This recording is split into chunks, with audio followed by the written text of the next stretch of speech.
करुणा गुरु प्रथम मन दुसरे चरण संतांच्या त्यांच्या पदाने कथेचा विस्तारू बाबाजी सद्गुरु दास तुका वसुदेवं सुतम देवं कंसाच्या अनुरामर्दनम देवकी परमानंदम कृष्ण वंदे जगद्गुरु ओम नमो ज्ञानेश्वरा करुणाकरा दयाला तुमचा अनुग्रह लाभलो पावन झालो चराचरी विठाला विठाला. कुठल्या जर का भक्ताचं उदाहरण, कुठल्या जर का शक्तीचं उदाहरण किंवा युक्तीचं उदाहरण दिलं तर फक्त मालकरायांचंच उदाहरण.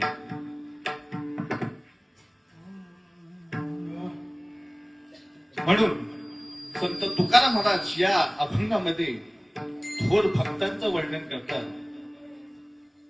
ऐका महिमा आवडीची बोरे खाय भिलनेची थोर प्रेमाचा भुकेला हाची दुष्काळ तयार पोहे सुदाम देवाचे फके मारे कोरडेचे थोर प्रेमाचा भुकेला हाची दुष्काळ तयार न म्हणे उच्चिष्ट अथवा थोडे तुका म्हणे भक्ती पुढे थोर प्रेमाचा भुकेला हाची दुष्काळ तयार विठाला. मला असं वाटतं की 10 वाजून गेलेत नाही का? 10:30 वाजले म्हणजे अर्धा तास आपल्याकडे उरलाय ना. म्हणजे 10 मिनिटात आपल्याला कीर्तन नाही का. आता नियम पाळलेले आहेत लोकांनी. जे रात्रीच्या हरिजागराचे जे कीर्तन आहे ते रात्री 9 ते 11. काय काय नवीन नियम पाळलेले आहेत 7 ते 9 नाही का. म्हणजे तुम्ही पण मुकले आणि आम्ही पण. बरं हे जे नियम आहे हे कोणी संतांनी नाही. हे आपण तुम्ही आणि आमच्या सोयीनुसार जर का त्या भागात जर का गेलो तिकडे तर हे नियम काटेकोर पाळतात. अर्धा तास जर उरला असेल 11 वाजायला तर अर्धा तासातच उरकावं लागतं. काय काय तिकडची गवई मंडळी बुवाला खुणवत असतात इशारा करावं आवडा पण आपण तर सोडू नये. म्हणजे बुवापेक्षा त्या गवईवाल्यांना काय असते जायचे. सांगायचं तात्पर्य एवढंच की आपल्याकडची जी मंडळी आहे ही काळ वेळ बघत नाही. कारण का नियमधर्म काही न लागे साधन. त्या देवाचं नाम घेण्यासाठी कुठल्याच नियमाची आणि धर्माची गरज नाही. कुठल्याच काळ आणि वेळाची गरज नाही. 24 तासात तुम्ही कधीही देवाचं नाव घेतलं. तुम्हाला असं वाटत असेल की घंटा वाजवल्यावरती देव उठतो तर तसं नाही. देव कधीच झोपत नाही. तुझी चिंता त्यासी सर्व आहे. देव नेहमी जागा आहे. कोणासाठी? आपल्यासाठी. म्हणून आपण कधी नाव घेतलं पाहिजे विठाला विठाला. आज आता एकादशी आहे नाही का. आजच्या दिवशी पूर्ण जागर करायचं असतो. जागरण करायचं असतं. म्हणजे रात्रभर कीर्तन केलं तरी चालेल ना. आमची बोलायची तयारी आहे. तुमची बसायची तयारी आहे. तुमची नाचायची तयारी आहे का रे? सकाळी उठायचं आपल्याला. लगेच घाबरून जाऊ नका नाहीतर बाबा एक एक कोपरा करत घरी सुटायचं. अभंग थोडक्यात आपल्याला सोडवायचा आहे. तुमची जोपर्यंत चेहरे फ्रेश दिसत आहेत तोपर्यंत कीर्तन चालू. एकदा तुमची चार्जिंग संपली की कीर्तन संपलं. वेळ निघून गेलेला म्हणून इकडे तिकडे न वळता निवडलेल्या अभंगाला आपण सुरुवात करूया. तुकाराम मला सांगतात की ऐका महिमा आवडीची. काय सांगितलेलं आहे? ऐकायला सांगितलेलं आहे. कारण ऐकणे म्हणजे श्रवण भक्ती ही सर्वात श्रेष्ठ मानलेली आहे. नवविद्यांपैकी श्रवण विद्या म्हणजे ऐकणं ही सर्वात श्रेष्ठ सांगितलेली आहे महाराज. मला सांगा याची ते कीर्तनकार येतात या गादीवरती उभे राहतात जे तुम्हाला वर्षानुवर्षे ज्ञान सांगतात. ते कीर्तनकार श्रेष्ठ की ऐकणारे श्रेष्ठ? ऐकणारे. कीर्तनकारापेक्षा ऐकणारे जे श्रवण करतात तो समाज सगळ्यात 10 पटीने हुशार सांगितलेला आहे. श्रेष्ठ सांगितलेला आहे. गीता भागवत करत गीता भागवत करती श्रवण. गीता भागवत करती श्रवण. गीता भागवत करती श्रवण. श्रवण करणं म्हणजे ऐकणं सर्वात महत्वाचे. म्हणून आज तुम्हाला ऐकायचंय.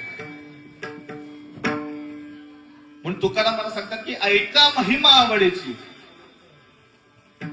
याच्या थोर भक्तांच्या ज्या कथा आहेत ह्या आपण ऐकल्या पाहिजे. त्यांच्या महिमा, त्यांच्या गाथा आपण ऐकल्या पाहिजेत. पण नुसतं ऐकलं नाही महाराज, त्या ऐकून आत्मसात सुद्धा केलं पाहिजे. लोक कीर्तन ऐकतात, कीर्तनापासून मान हलवतात, पण एकदा कीर्तन संपलं की ऐकलेलं सगळं हे आत्मसात केलं पाहिजे.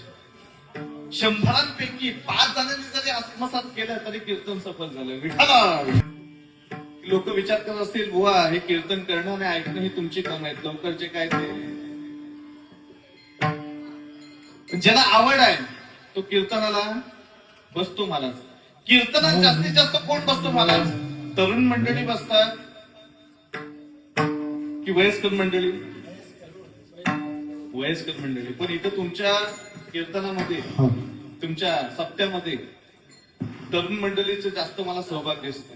नाहीतर काय काय तरुण मंडळी कीर्तन चालू असताना कुठेतरी बाहेर फिरत असतात, मोबाईल मध्ये खेळत असतात.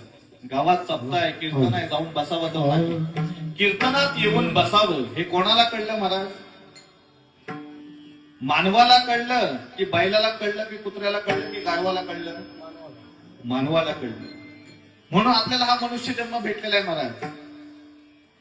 नावा म्हणे मनुष्य जन्म सर्व योनी होनी. मानवाच्या जन्मात येऊन जर आपल्याला देव कळला नाही तर हा जन्म वाया आहे महाराज. म्हणजे अशा भक्ताचं एक उदाहरण सांगतो तुम्हाला, जो मनुष्य योनीत नव्हता पण तरी सुद्धा आजही त्याचं नाव घेतलं जातं, त्याची गाथा गायली जाते महाराज. त्रेतायुगात चला महाराज, प्रभू रामचंद्रांचा काळ. ज्यावेळेस प्रभू रामचंद्र 14 वर्ष वनवासात, राहण्याचं ठिकाण पंचवटी. ज्यावेळेस रावणाने सीतामाईंचं हरण केलं, सीतामाईंना पळवून नेली नाही का रावणाने. रावणाने ज्यावेळेस सीतामाईंना पळवून नेली तेव्हा त्या रावणाला पहिला विरोध जाणारा कोण होता? जटायू. असं बोलत जावा कीर्तनात. रावणाला जर का पहिला कोण विरोध जाणारा होता तर तो होता जटायू. मला जटायू कोण होता? एक पक्षी होता, गिधाड जातीचा असला. वृद्ध होता, म्हातारा होता, पण तो रावणाजवळ त्यांनी युद्ध केलं महाराज. रावणाला सुद्धा भारी पडत होता. रावणाला नुसता विरोध नाही केला, रावणाजवळ युद्ध केलं महाराज. धरणीवर नाही तर आकाशात केलं महाराज. जटायू वयाने वृद्ध होता, पण तो रावणाला सुद्धा भारी पडत होता. रावणाच्या तोंडाला फेस आला. रावणाने विचार केला की हा जटायू मला इथून पुढे जाऊन देणार नाही, काहीतरी युक्ती चालवावी लागेल. मग रावणाने युक्ती चालवली, जटायूचं कौतुक केलं. बघा, जे आपले विरोधक असतात ना महाराज, ते आपले तोंडावरती आपलं कौतुक करतात. जे विरोधक असतात, एक गोष्ट नेहमी लक्षात ठेवा, जे विरोधक असतात ते फक्त आपल्या तोंडावरच कौतुक करत असतात आणि पाठवून आपल्याला नावं ठेवत असतात. खरा मित्र तोच असतो जो आपल्याला तोंडावर तो वाईट बोलत असतो. विठाला विठाला. रावणाने त्या जटायूचं कौतुक करायला सुरुवात केली आणि या वयात सुद्धा तुझी युद्धकला बघून मी प्रसन्न झालेलो आहे. जर असेच युद्ध करत बसलो तर ना तू जिंकणार ना मी जिंकणार.